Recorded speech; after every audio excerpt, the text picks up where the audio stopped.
Hey everyone. Hello and happy Tuesday or maybe Wednesday, wherever you are joining in from. We have a lot of people joining in from all around the world. So it's very exciting to be here with all of you and with my panelists here tonight. I am Rochelle Dene Poth. I am a full-time Spanish and STEAM teacher and a consultant and an attorney. And I am really excited about tonight's topic. We're going to dive deep into AI, emerging technologies, how we compare our students and the future. And joining me tonight, I have three amazing panelists who I will let introduce themselves. I have Dora and Mike and Lauren. So first, Dora, I'm going to kick it over to you to introduce yourself to our guests. Yes, thank you. So I'm Dora, and I'm the co-founder and CEO of Imagi.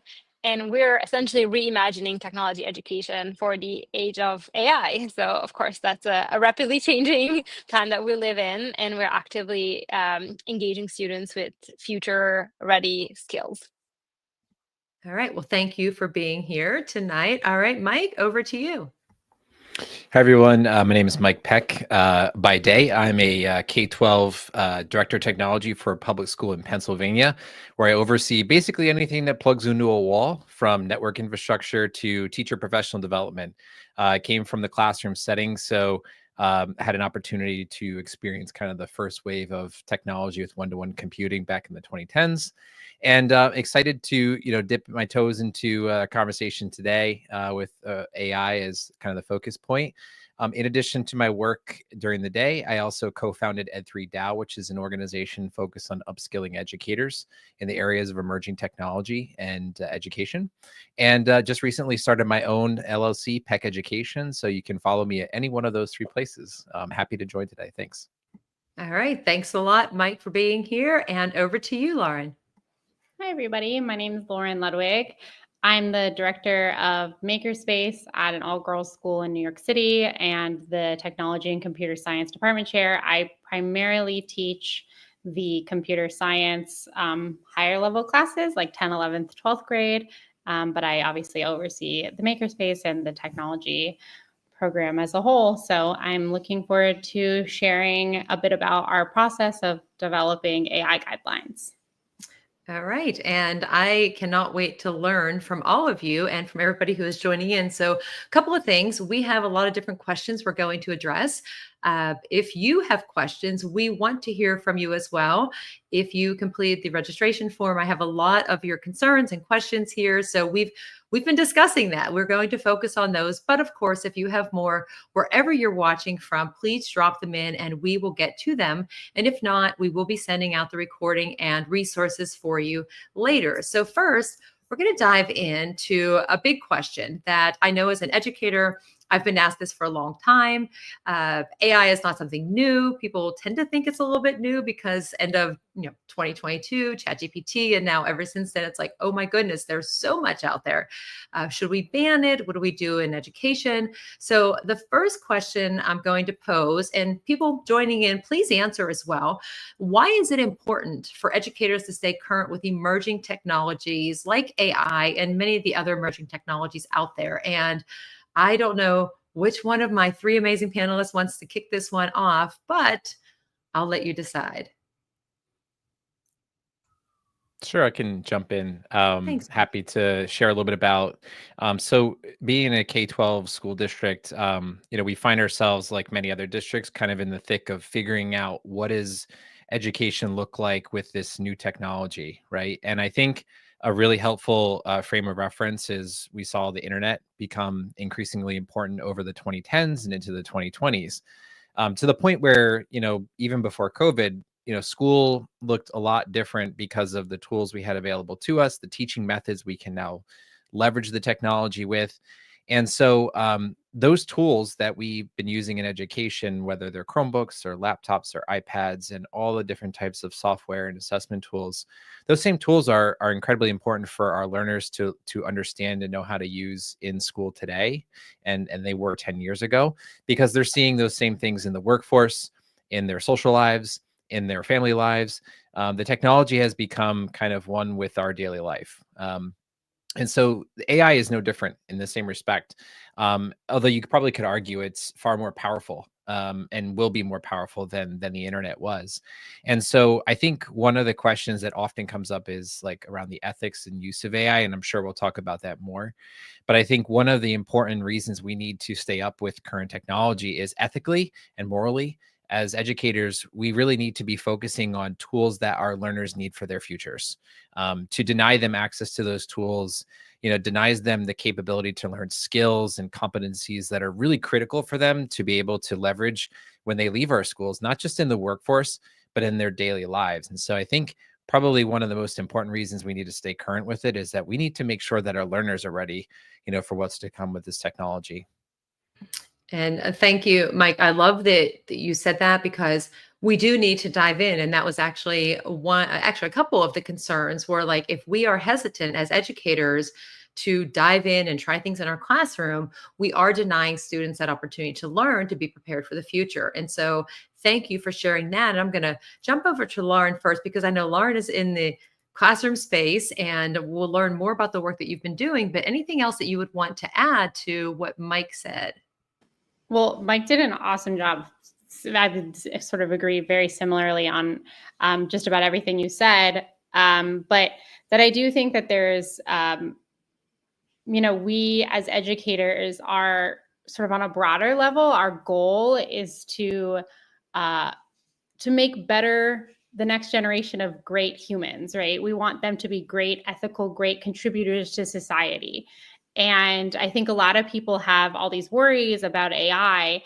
And I would argue that that means that we should probably be leaning in more and talking more about it, so that this next generation are the most well-versed and can have much deeper, much more important conversations about this ethical use of AI. And it's, reality is that AI is probably going to impact our students' lives far more than it'll impact our lives, actually, in our lifetime. And so I think that it is so important that we do them that service of having the ongoing conversation. Not that we have to be experts, but that we have to be vulnerable with our students to be like, look, this is new. I don't get it. Let's explore it together. And then let's talk about it. What does this mean for this industry and this industry and this industry?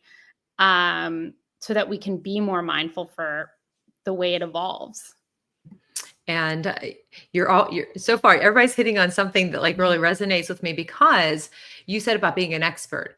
And I started with researching AI back in, it's hard to believe, the summer of 2017 to write an article for Getting Smart. And I had just seen Tom Vander Ark, who's the CEO and founder of Getting Smart, when I was at the ASU GSV AI Summit last month.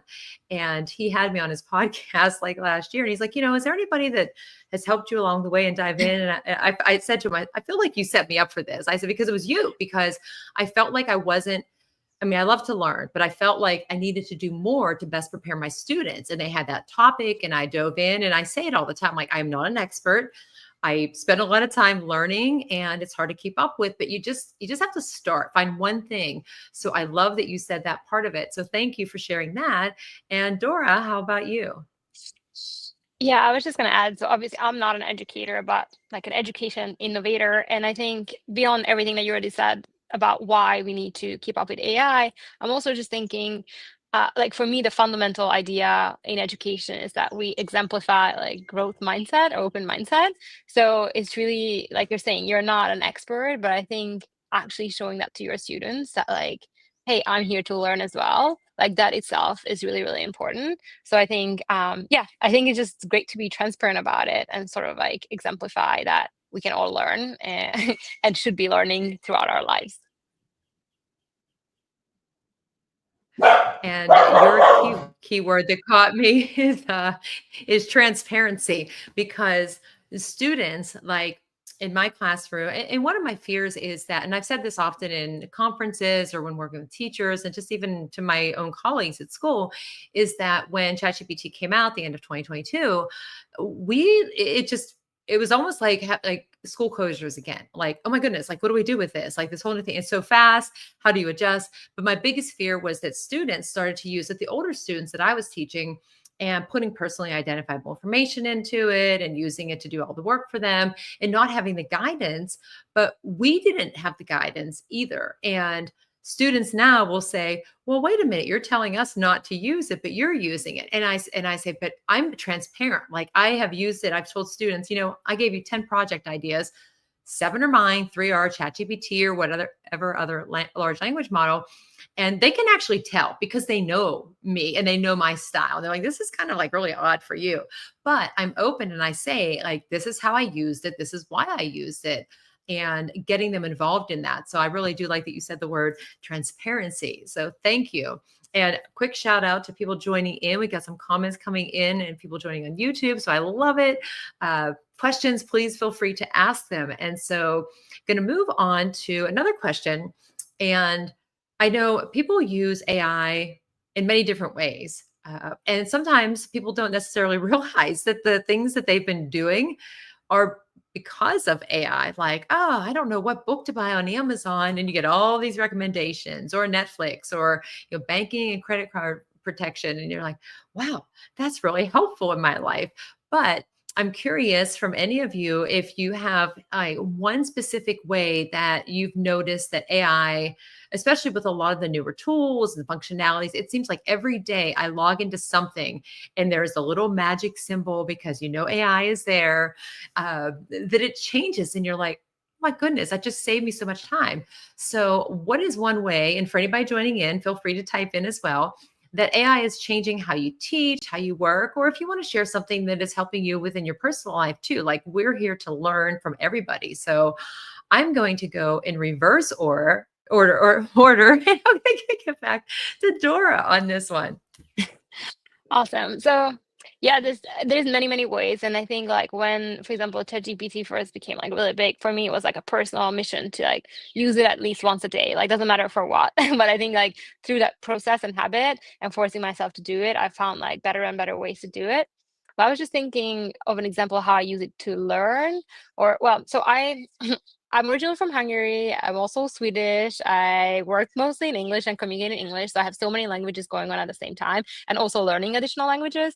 So I found it extremely helpful in sort of like in the languages that I'm not 100% confident, I can actually like write up something and then just ask the GPT to correct it and like explain to me what I did wrong. So that's something that, in the past you really needed a teacher for, like translating is just one thing, but I think these are the types of places where it's extremely powerful when you're, doing the work, then asking for feedback, or when I'm learning, a new language, like I have set up sort of like my own GPT for, asking about a word that I don't understand, but not asking the translation, but asking for examples of how it's used in the language. So I've kind of like used it a lot for learning languages, which is something that's, a passion of mine. And I think because I'm in the education space, I also have been really actively trying to find ways in which it's good for learning.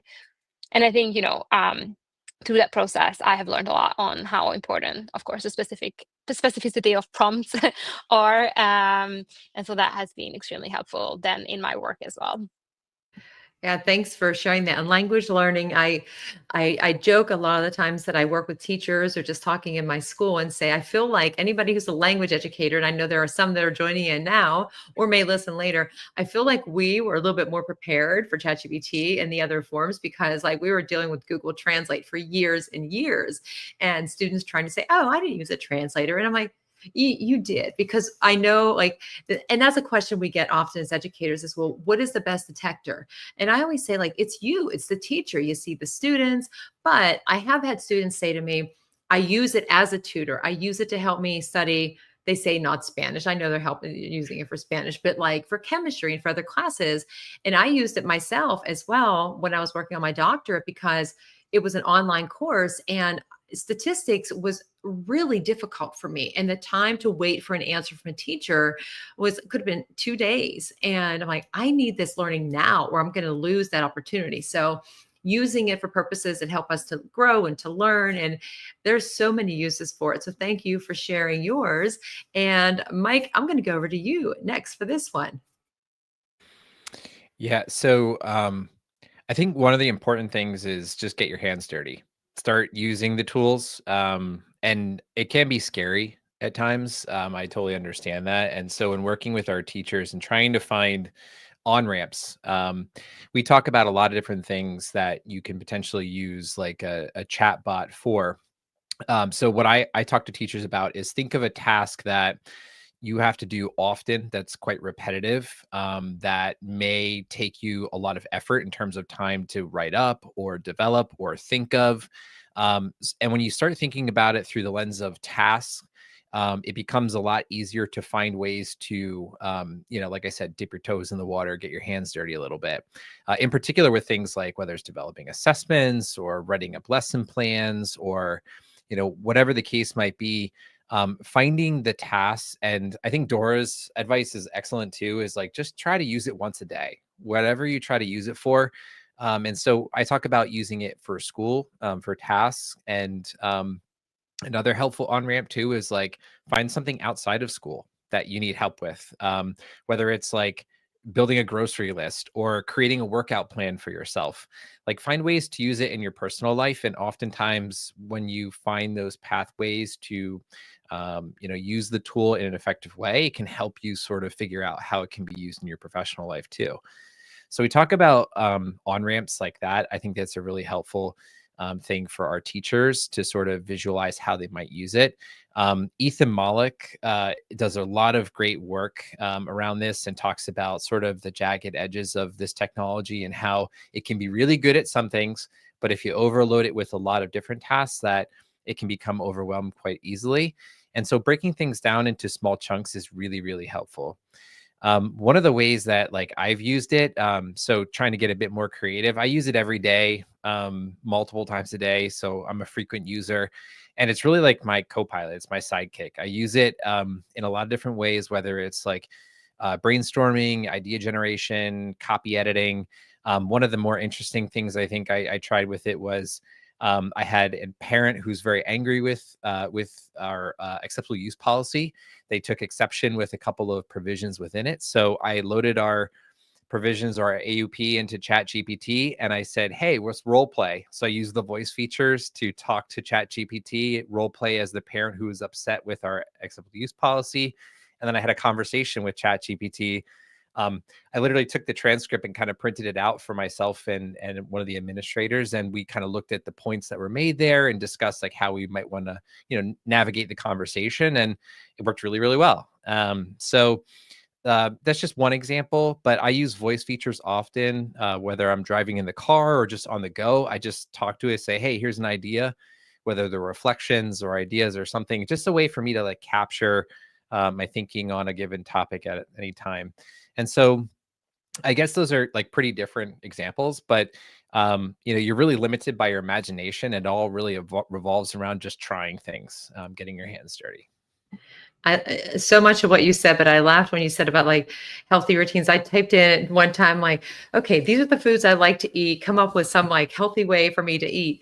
But you're right, like just testing out all the prompts. I know that when it first came out, I spent 3 hours on a Saturday night just going down, typing in like, oh my goodness. And that was in 2022. And I mean, and you said about Ethan Mollick, I have the book right here. That's what I was reaching for. But like, he said, like, imagine this is like the worst it's going to be, like what we're seeing now. And if you have just started to use some different AI tools and you're like, this is amazing, just imagine.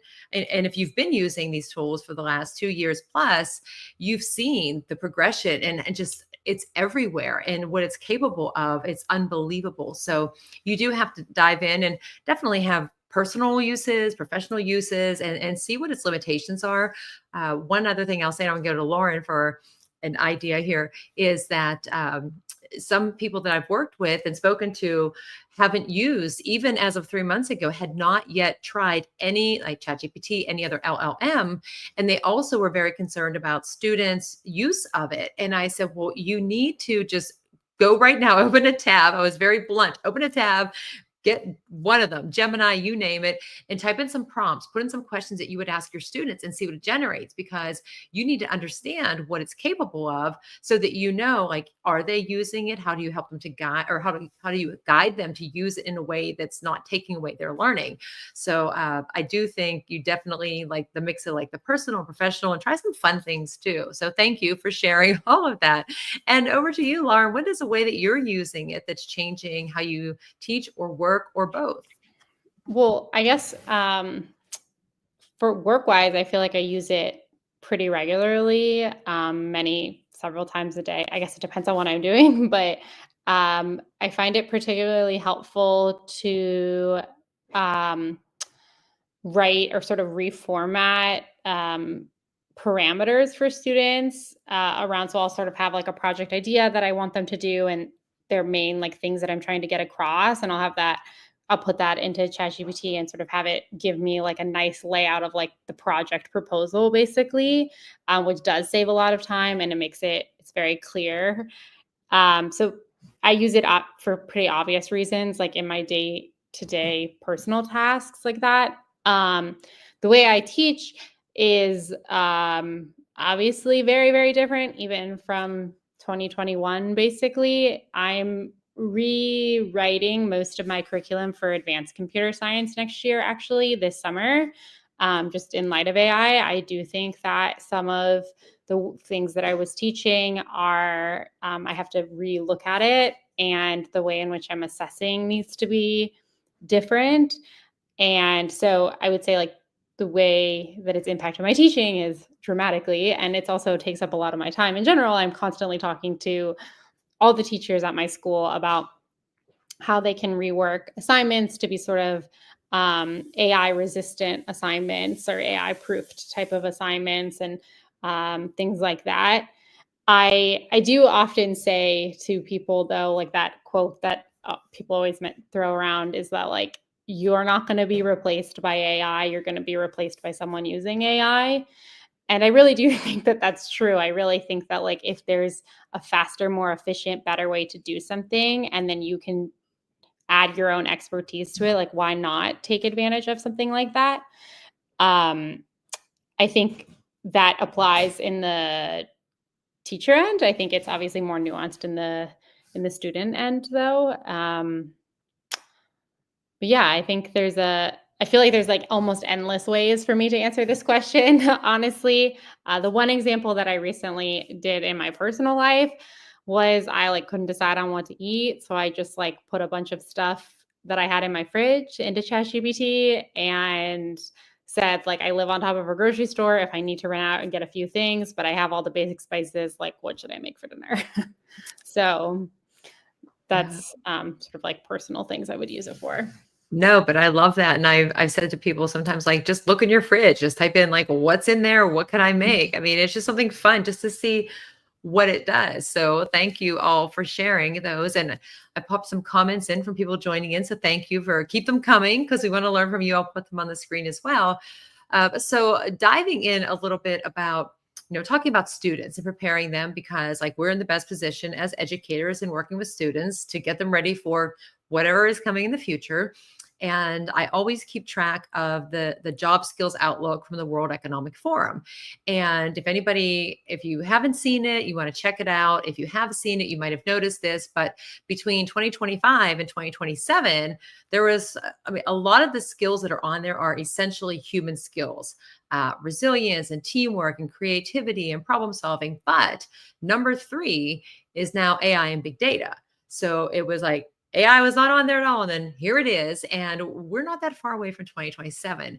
And so the next question I have, and whoever wants to dive into this one, is, how can we best prepare our students so that they're, flexible, adaptable in this world that we know and we've seen, especially in the last 2.5 years, is really changing quite rapidly. So whoever wants to go in this one, I will not call on anybody this time. I'll just okay. Thanks, Lauren. So I actually don't know that it's totally different because of AI. It's sort of something that I suppose just with all technology, I really do believe that like as a technology educator, as someone that leads our makerspace, I really do think that like it's important that we're teaching students to be device agnostic in a way, and like technology agnostic, and that what we're actually really teaching is the problem solving and to breaking things down into smaller tasks to ultimately be able to figure out what you need to do to solve that problem. And I say that because I think that takes like a million different forms. And people ask like, well, what does sewing have to do with coding and AI and like things like that? When actually I think it has everything to do with it, because really if we pare it back, like what we care about is making sure that students know how to troubleshoot and problem solve and break tasks into smaller tasks to accomplish that. And so the sewing example, I suppose, is like, well, you have to know how to read a pattern. You have to understand the precision, the attention to detail. You have to understand that like you sew like right sides together and that you have like a 1/4 inch seam allowance, and like that it sort of like unfolds, and that you have to like fix the machine when it breaks and things like that. And then I do think that stuff like naturally is going to translate to being able to like problem solve in other ways, like how when you can't connect your computer to the printer, or like when you can't figure out how to debug your code, you can kind of like go back to the step, okay, what was the last thing I was working on that was working, and like how do I kind of go backwards? And so I do think that like really going at the core of like really we just need to get kids to be better problem solvers and troubleshooters. And if we kind of realize that it doesn't like, we don't know what AI is going to be like in 10 years, but we do know that they're going to have to problem solve things. And they're probably going to have to deal with it and figure it out. So I'm not focusing so much on like the specific technology, but rather like that skill. And I'm wondering if you and I work in the same school, because I have not been able to connect my computer and print things successfully in a good week or two. So no, it's because I think I have to tell a kid, I think I have to show like 20 kids a day how to print. So I might be one of those kids you might have to show, because it's just not working out real well. No, so and you bring up good points too, because like that's been a big concern, right? Like, oh, they're not going to be creative, they're not going to problem solve. It's going to be all lower level. They're going to get the AI to do the work for them. But I've tried to turn that around and think about like even examples, like have ChatGPT create something that has mistakes in it or whatever LLM you use. And then based on what the students are learning, they have to analyze it and think, okay, what are the errors? Like if you're teaching history or teaching science or whatever your content area is, and then, well, why is that wrong? Well, what's the right answer? Or have it create something like just generate something as a hook to a lesson. Because another question I get a lot is, I teach elementary school. I don't want the students on the screen all the time. But the reality is we need to get them started at an early age and build that knowledge over time, because it's going to keep changing. And so there's lots of great opportunities to do that. So thank you for sharing your ideas. Dora or Mike? Yeah, I was just thinking based on what Lauren said. I mean, I really agree with that part around, I guess, like adaptability like was important before as well. So it's nothing new, I think, in that way. And I think like, yeah, sort of like encouraging creativity and independent thinking. And I was just reflecting on, I had this conversation recently about how, like all of us like exercise and go to the gym because like we want to be healthy and like to have a healthy long life, like we need our muscles. And it's almost like actually AI can do the thinking instead of us at this point, but actually like it's almost like thinking is something that we need to do in order to like have a healthy brain. And how like in the future it might be that AI can think instead of us, but we will continue doing that work because that's how we can keep ourselves healthy and mentally ready. So I think a lot of what we're doing in school is like learning how to think, learning how to learn, because these are skills that we need in order to, have a healthy, successful life in the long run. And so I think those kind of like fundamental, like layered skills will be probably even more important. And then I think, of course, it's a mix. I see both like the idea of like having to teach kids just like more generic skill sets like the ones I described now. But then, of course, I think there is also a really big push now. I say like in many parts of the United States, for example, again, sort of like the 4-year college and the idea that like you can come out of high school and like have career ready skills. So I think, there's that opportunity too, because there's so much uncertainty around like the future and like, is a college degree still the best thing? So I think there's like both sides to it, like making sure that we teach kids those like fundamental skills and creativity and independent thinking. But then also there is an opportunity to, I guess, like rapidly adopt curriculum and just like projects that allow kids to get like hands-on skills that they might be able to just go and get a job with, because I think there is, a growing interest and it's less around sort of formal education post high school and a lot about the skill sets that we gain. So yeah, I'm not sure what the right answer is, but I do think that is also a trend that there's going to be more and more of. No, but I agree, because I don't think there's one right answer. It's going to constantly evolve. And I had a conversation with a student today about, they're going to college, like, what are you thinking about studying? And they're kind of torn between a couple of different things. And I said, well, that area that you're thinking about going into, like, you're going to build a variety of skill sets in that you could apply in different ways. Like, it's not that it's just focused on, sports management. Like, you go into entertainment, or like a lot of things that you can apply in other ways. And I think that's the key, is like, what is going to help you develop skills that, oh, well, that job I wanted, it doesn't exist anymore because it's AI is taking care of it. It's automated, or it's just gone. So we do have to be, and when I say we, I mean like everybody, educator or not, students, the whole school community, we have to be flexible, which we've gotten pretty good at, I think, over the last like 5 or so years. So thank you for that. Mike, anything that you wanted to add? Yeah, I would kind of a couple of directions. I think to answer the question, it's important we think about we have to look to the trends, like where are we going to be in the future? And I think often in education, we're very short-sighted. We spend a lot of time worrying about the next quarter, the next year. Strategic planning, if your schools are doing it, is probably a 3 to 5 year time horizon maximum. But 5 years in AI world is just exponential. Probably within the next 10 years, we're looking at robotics going to scale, humanoid robotics going to scale. AI capabilities are going to be, like Dora said, it can really think for itself now. We're almost there. Likely within the next decade, we're going to see knowledge work get chewed up. Like Rochelle, you're just saying, where we're going to have to be thinking about what jobs are going to be those that are going to be most desirable for the future. So sort of keeping in mind like where things are going. And I would say it's not all doom and gloom. One of the things we have to think about from like a technical perspective is like Lauren was saying, is how do we piece together things? How do we problem solve? How do we sort through complexity? Some of the tools that our students are going to have available to them are going to be things like AI agents. How do they use AI agents either on their own or in teams to direct them to do different tasks? And I think, what's really exciting about that is, and Dora was saying about how the 2 and 4 year programs aren't the only places where you can get experience, like building and doing things like businesses, focusing on entrepreneurship. Kids are doing it today. The barrier to entry to making your own business has never been easier. It's going to get easier as the technology gets better. And so I think, helping students sort through complexity, problem solve, critical thinking, and not just problem solve, but I would say two sort of like characteristics are problem sensing. Like in your life, where are there problems for your friends, like your colleagues? Where do you have pain points? How can technology be used to solve those pain points? And finding ways to solve those problems by seeking them out or finding them and then building solutions, I think is going to be a really useful skill that students can have. Dora mentioned growth mindset. I think that's really key.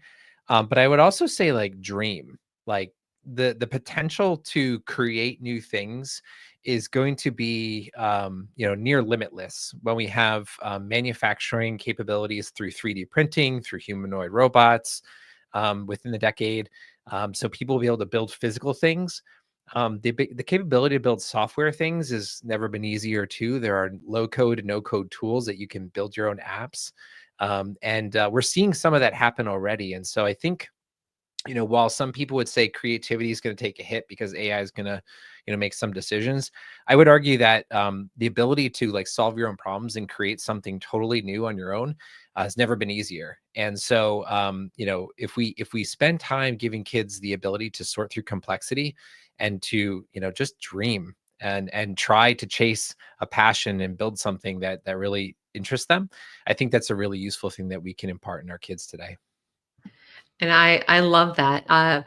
In my 8th grade STEAM course, like Well, I teach about a lot of areas: AI, augmented virtual reality, coding. I've flown drones in my classroom, which is not the biggest hit with people teaching next door, but it's safer than it landing on the roof. But when it comes to coding, especially, there's, students are afraid to not be able to do it. It's too difficult. Some of my young female students will say, it's not for me. It's for, it's for the boys in the class and I don't like it. And then I say, you just have to try it because you never know. And then they come back, and I have a couple, and I tell stories all the time that say, I still don't like it. And I said, I know. And they said, no, no, no, not for the reason you're thinking. I go, well, why?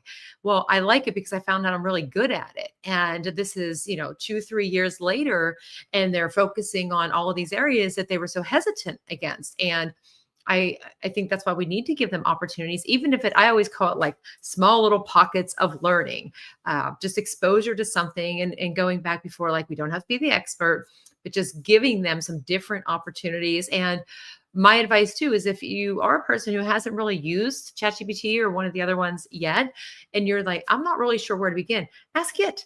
Type in, like, this is what I want to do. In the prompting, be very specific. Like, I want all the things. I always tell people, just put in, I want every single thing you can possibly give me, because otherwise you're gonna waste time. But if you're really looking for some ideas, how can I best prepare students based on World Economic Forum and creativity, and like naming all of these different skills that they need, that's a good way for you as an educator to dive in if you haven't.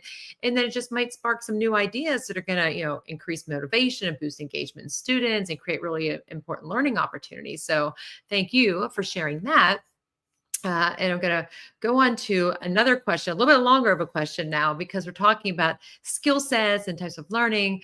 So what are some ideas anybody wants to share, whether in person, if there's things online that students can do where we can, I always say, spark curiosity or boost creativity, especially like interdisciplinary. I love the idea of like cross-curricular collaboration. When I have teachers who say, well, I teach this course, I don't see how I can bring AI in. Can you work with somebody else and you do something together? So what are some ideas, if anybody has to share, to give people who are watching some thoughts and things to think about, especially as the year winds down, if you're watching this in the end of the 24-25 school year, or to think about for next year? I'll start. A couple of things, two things. I think being cross-curricular is just so incredibly important. So many jobs that exist in the world around us are not siloed into English, math, science, and social studies. Most of them are a combination of, one or more of those things, or two or more of those things. And so having the ability to use AI in different ways that really put the learner, the human, sort of as the qualitative or the quality assurance person, the person who's kind of calling the shots and determining what makes sense and what doesn't, I think is really, really useful. And in doing so in like a real world application kind of way, I think is really important. One of the areas that we're looking the most at is entrepreneurship. Like, how do we use AI sort of in the context of entrepreneurship, covering things like marketing and design and building and communication. It's a really good umbrella, I think, for capturing a lot of really important skills that can be useful going forward. And the other thing I would kind of push on too, and Dora said from the beginning, I'm not an educator, but I think we can't define educator as just a person who's in a classroom. I think we really need to call experts from across our communities to really help us figure this out, because it's so important that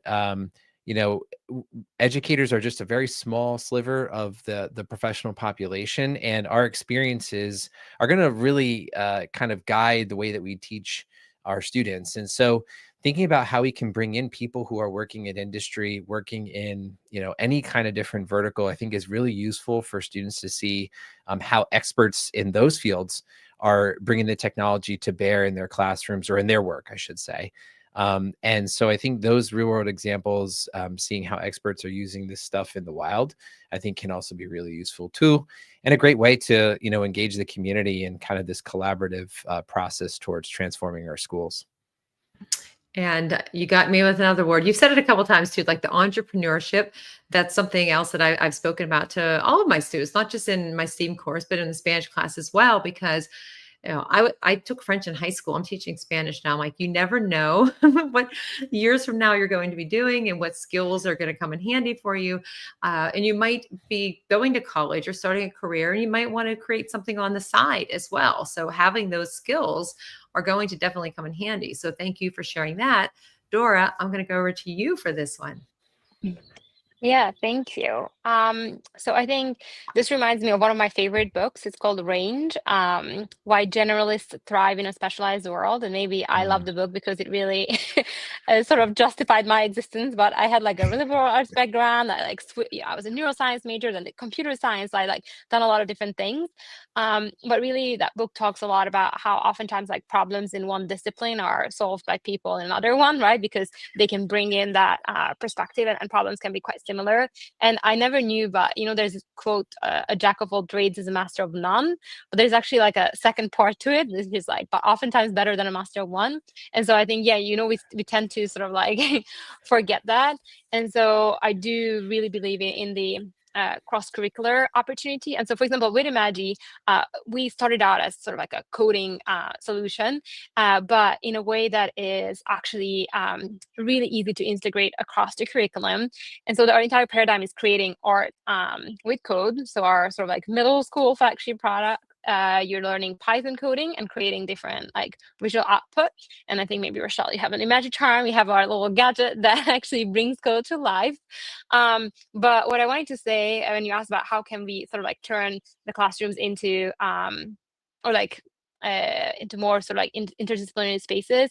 Like with Imagi, I've seen amazing work done by tech coaches where they go into like various classrooms and then come up with like really exciting projects. So one example would be a tech coach who worked with a science teacher there in Virginia when they were learning about the phases of the moon in the science class. And then, they decided, oh, let's code the lunar phases like onto the Imagi charm. Like another school, again, it was like a science collaboration project where they like coded different elements of the periodic table onto the Imagi charm. So, I think like that's what I've seen work really well, where tech coaches collaborated with other like subject matter experts. And in our case, in Imagi's case, creating some kind of like visual output. But it has even happened in literature, like coding your favorite book characters, like whatever that might be. Because that gives sort of that motivation for the students, and just opens up the opportunity for exploring in an interdisciplinary way, really. I love that. And thank you for sharing. Lauren, is there anything that you wanted to add to that? I just want to be mindful of time, obviously, but I do think that there's lots of, I think we all should be looking, first of all, on redesigning our learning environments. And I do really believe in cross-disciplinary work, especially with technology. Actually, I think that one of the biggest issues that I face is like people feel like if it deals with a computer, it should be in a technology class. And I could not disagree more. I think that the best work, the kids learn the absolute most when we have our New York history class that's making artifacts that's like a historically relevant artifact in our makerspace. We have the French class that's like creating a debate using AI. We have I was going to say, Lauren, I've seen like French themed you come to my in your makerspace. makerspace actually, and those are amazing. Yeah, and so like we really try to actually make it so that that your learning is relevant and interesting and more open-ended, so that it's not only is it more interesting, but I would actually argue it's more equitable for students, because I think it's tapping into a much broader, more diverse needs of students. I think that there's some kids that may strive in an environment where they get to be more creative and then they get to write about their process, as opposed to another student that may actually find it hard to like collaborate with their peers to like get across what their point or, their reasoning behind the symbolism of like this artifact on the project or whatever it is. So yeah, I big advocate for cross-disciplinary. I think that that's kind of the main key to teaching technology in general. Yeah, well, thank you for that. This is like all these great ideas, and people who are participating in the chat, thank you. I do have on the bottom there, if you are just happen to see us live and you're like, what's going on? We're talking about AI and emerging technology, preparing our students and what to expect. So you can register to get the recording and the resources with that link on the bottom. And I'm going to wrap up by saying, if you do have questions, go ahead and drop them into the chat and we will answer them as they come in. But I'm going to ask my panelists one final question here.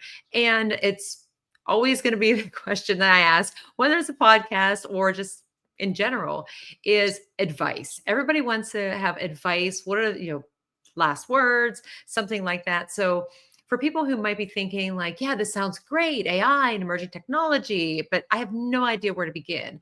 What advice would you offer to them? And I don't know, Lauren, do you want to start on this one? I'll just keep you going. Yeah. Okay. Well, first and foremost, don't feel like you need to reinvent the wheel. Please, please, please take my resources. I spent way too long on them. I have so many. So please make copies of them. Do whatever you need to do. There's some other really great resources out there as well in terms of like developing AI guidelines and like how to use AI effectively, things like that. Like, don't feel like you need to reinvent the wheel. That's the first thing. The second thing, though, is when you're working on developing AI and like how AI should align in your classroom at your school, really look at like your school's values and your school's mission and see how it actually aligns best with that. Because I do think that for the most part, educators at that school are going to be in agreement on the school's mission and their goals or whatever, however it is. And I think that if you can tie in this idea of like why we need to use AI and like why we need to ethically think about this and have conversations and rethink our curriculum and do all this heavy lifting, if you can bridge that with the school's goals or mission or whatever you guys use, people can understand it better. And I think that that's sort of I guess that would be my biggest advice for going down the AI. All right. Well, thank you. I appreciate that. And I love how you said, like, don't feel like you need to reinvent the wheel. All right, Mike, I'm going to go over to you on this one. I think, yeah, definitely, Lauren, that's a really important point. And I think the other point too, that like, I think it's really important to elevate there is like you were just saying, really think about your context, right? Like if you go into any kind of social media space and you see like, AI, people talking about AI, and, you might say, oh, this school's so far ahead and this school's so far. The reality is that this is a deeply contextual problem, and every school kind of needs to find their own pathway through this. And so going back to the values and outcomes, learning outcomes you want for your learners, I think is really critical. And so making sure that those conversations are happening. Besides getting your hands dirty, which we talked about earlier, the other thing I would say is like, you don't have to rush to buy new tools. There's a lot of free ones out there that I think are really, really can do a lot of things that you really need to better understand how the technology works. And once you do have an understanding as an organization, a shared understanding, that means that you understand how the technology can be used, what values and outcomes you're working towards, and then you can kind of plan together. It's something that, and it was brought up before, is that like this technology doesn't live in sort of the IT, the technology world. It has implications for all of your organization. And so you really need to be working with all of your stakeholders to map out that journey and to begin to execute on the steps towards transforming your school. So I think about, the stakeholder engagement. And the last thing I'll mention too is think about not just how you can use the technology today, but how you can use it to reimagine tomorrow. Shooting too close or too near term is not going to be enough to really transform your organization. So sort of thinking about the 5 to 10 year time frame is really critical. We need to be looking at the horizon to figure out where to go next. Love that. Thank you, Mike, for sharing that. And Dora, over to you. Yeah, just to sort of quickly wrap up, I think this is a really good example of a space where sort of like action breeds confidence. So I think you kind of just like need to start doing it and like learn by doing, and not try to create something perfect. And actually, exactly because of Mike's point that like things are changing so quickly, so you can't make it perfect anyways. So that should be rather liberating than paralyzing. And I think, yeah, just sort of like a plug to Lauren's resources, just because I'm very familiar with them, because I've seen her presentation, and we wrote a blog post about it. Like, I actually have been sharing it with a lot of educators, and because I think something that they did a great job is sort of creating a big resource, but then creating sort of like a one-pager summary so that there is a low barrier to entry, and there's like a sort of separate like student guideline and an educator guideline. So I think it's a great resource to get started with. I agree. So I have the ticker going down there. And for anybody joining in now or later with recording, we will share some resources with you, the links for Mike's work and Dora and Lauren and anything else. And we have the questions here. So if there are questions that you do have, you can still send them our way. We will have our contact information. And great question, Tim. Thanks so much for joining in. So I will share all of these links for all of you in a follow-up email. So you can go back and watch the recording. You can check out the resources from everybody here as well. And you are welcome. And if you have other questions, don't hesitate to reach out to any of us. We are here to learn from you and with you. And we may not be the expert, because remember, you don't have to be the expert. You just have to start. So I want to thank all of the panelists for joining in today and for this opportunity. It's been great to learn from you and to listen in. And for people who are sharing comments and joining in, we've had a great crowd. Thank you so much, Z from Pittsburgh, not too far from me. And thank you, Dora, Mike, and Lauren, for being here and sharing all of this. It has been amazing. Thank you. Yeah, thanks for having me. All right, everybody, we will send the resources. Thanks again for joining in. And I would hate to say the one last thing. Stay tuned for the next webinar, because we'll have another one coming up in a couple of weeks. So we hope that we will see you then. Have a great rest of your evening or a great start to your day.